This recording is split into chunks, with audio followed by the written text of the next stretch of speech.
Hi friends, मेरा नाम I am Pradeep. आपको मैं दिल्ली का एक बेहतरीन कला दिखाना चाहूँगा। ये चंचल चक्रवर्ती जी हैं and best part about mister Chakraborty is that he is PhD in chemistry and then he has followed his passion. Chakraborty ji, आप कुछ बताइए अपने बारे में और कुछ इस कला के बारे में जो आपने शुरू किया है। ये जो काम मैंने शुरू किया है, इससे पहले मैंने तो पढ़ाई किया है विश्व भारती शांति निकेतन से। मैंने MSc PhD किया है केमिस्ट्री में। लेकिन उसके बाद जो है ये भी मेरा शौक रहा, बचपन से ही मैं कुछ ना कुछ करता रहा। तो मुझे एक ब्रिटिश ज्वेलरी डिजाइनर के साथ काम करने का मौका मिला। और दोनों जने 6 साल तक एक साथ काम किए। और उन दौरान जो है हम जितने भी कारीगर हैं उनसे मिले और उन लोगों के साथ काम किए, और वही लोग हमारे गुरु हैं जिनसे हमने काम सीखा।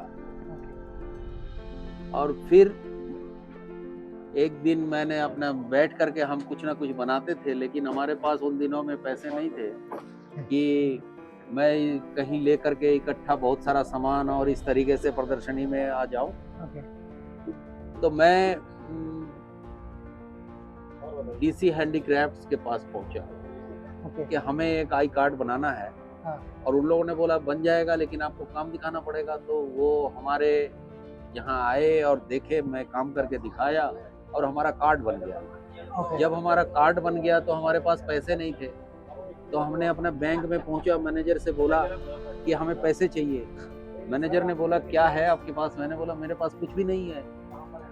तो उन्होंने बोला आप चले जाओ मिनिस्ट्री में जा करके, वहाँ से अगर रिकमेंड होता है तो आपको पैसे मिलेंगे। और मैं मिनिस्ट्री में आया और वहाँ से रिकमेंडेशन गया और मुझे 75,000 मिले। और उन पैसों को ले करके मैंने कुछ सामान बनाया, और मेरा पहला एग्जीबिशन बेंगलोर में जो गांधी शिल्प बाजार होता है उन दिनों में, वही सरकारी एग्जीबिशन में मैं गया। और जाने के बाद जब सामान हमने अपना रखा लोगों के सामने पहली बार, तो लोग बहुत पसंद किए हमारा काम को। उन्होंने कभी ऐसा देखा ही नहीं था। तो वो जो उनका रिएक्शन था, उसका रिजल्ट में ये हुआ कि 10 दिन के प्रोग्राम में जो सबसे ज्यादा जिनका बिका था उनका 10,000 का बिका था। सामान 10 दिन में। सरकारी एग्जीबिशन कोई नहीं जाता, और 2,000, 3,000, 5,000 इतना ही बिका था। हमारा सेल 1 लाख का था। तो उसके बाद से मुझे बहुत सारे मौके मिल गए और हमने हर जगह गए और लोगों के बीच में गए, लोग पसंद किए, सामान खरीदे। इसी तरीके से मैं कुछ सोचा कि अब नेशनल अवार्ड के लिए कोशिश करते हैं, और हमने एक सामान बना करके दिया। मैं उस पहली बार में ही मुझे नेशनल मेरिट अवार्ड मिला। बहुत बढ़िया। क्या सामान था सर? वो क्या बनाया? वो सामान था एक, वो सामान के साथ भी मैं बड़ा जुड़ा हुआ था, क्योंकि मेरे पास एक बरगद का पेड़ था। अच्छा। और जब बुरे दिनों में वो बरगद का पेड़ भी जो है ना सूख गया। अच्छा। मर गया। अच्छा। तो मैंने बोला कि भाई एक बरगद का पेड़ ही बनाते हैं, और उसको मैंने बनाया अपने तरीके से, और उसी को अवार्ड मिला। और उसके बाद 2012 में मुझे, उसके बाद तो मुझे मिलता ही गया, अच्छा मौका मिला, और मैं उसका सदुपयोग किया, और मैं काम भी बहुत सारा करता गया। बहुत इस तरीके से आगे बढ़ता गया।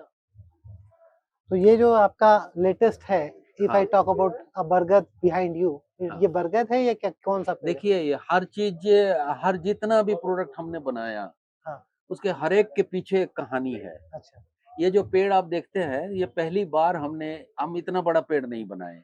हमने ये छोटा सा पेड़ बनाया सबसे पहले। अच्छा। और इस पेड़ को बनाने के बाद हम क्राफ्ट काउंसिल का एक एग्जीबिशन में चेन्नई में गए। अच्छा। वहाँ एक सज्जन आए, उन्होंने मेरे से ये कहा कि मेरे पास एक बुद्धा है, मुझे एक पेड़ बनाना है लेकिन फ्लैट होगा। ये मैंने 6 पीस बनाए थे, 6 बिक चुके थे। तो उनको दिखाने के लिए था नहीं मेरे पास। तो मैंने बोला कि ठीक है, फोटो मैंने मंगा करके और उनको दिखाया, और उनको बड़ा अच्छा लगा। उन्होंने कहा कि हमें बड़ा चाहिए। वो मिस्टर रवि उनका नाम था, बड़ा चाहिए। तो हमने बड़ा पेड़ बनाया, ये साइज में बनाया। अच्छा, बहुत बढ़िया। तो इस तरीके से ये साइज बन गया। जब ये साइज बन गया तो ये लोग बहुत पसंद किए। साथ के साथ जो इसको अफोर्ड नहीं कर पाते थे, वो बोले कि इससे थोड़ा सा छोटा बना दो। तो फिर हमने उससे छोटा बना दिया। और छोटा बना दो। अभी लेटेस्ट क्या हुआ, एक दिन बैठ करके मैं सबसे छोटा बनाया, और बनाने के बाद हमारे एक क्लाइंट के पास हमने भेजा कि छोटा सा एक प्रोडक्ट बनाया हूँ हाँ। और ये 750 का है, लेकिन 100 पीस से कम का ऑर्डर नहीं लूंगा। हाँ। उन्होंने बोला चंचल जी थोड़ा देर टाइम दीजिए हाँ। और 10 मिनट के टाइम दीजिए, और 10 मिनट के बाद वो फोन करके बोले कि हमें 300 पीस का ऑर्डर है। सुबह बैठा था और शाम को बना करके फोटो भेजा था और 300 पीस का ऑर्डर लिया। तो मैं सोचा चलो कुछ नहीं होगा तो कम से कम कुछ तो काम करके हम चला देंगे, अपना अपना जिंदगी गुजारा कर लेंगे। ये बहुत सोच बढ़िया। तो ये जो है इट इज ऑल ब्रास, सारा ब्रास है, और ब्रास में भी हमारे पास नेशनल जियोग्राफिक वाले आए, नोविका उनका जो ऑनलाइन स्टोर है, और उन लोगों ने टेस्ट किया, बाकायदा केमिकल यूज करके उन्होंने टेस्ट किया और बता के गया कि ये सारे अमेरिकन स्टैंडर्ड है आपका प्रोडक्ट। ओके। तो ये है कहानी चंचल जी की। नहीं, ये सारा हाथ से बना करके, और ये सैंड कास्टिंग है। हाँ, मेरे काम में खूबी ये है कि जो टेक्निक हम यूज करते हैं ये सारा ट्रेडिशनल टेक्निक है। सैंड कास्टिंग का टेक्निक बहुत पहले का है, उसी को टेक्निक को यूज करते हैं, लेकिन जितने भी डिजाइन हमारे हैं ये सारे बहुत कंटेम्पोररी है।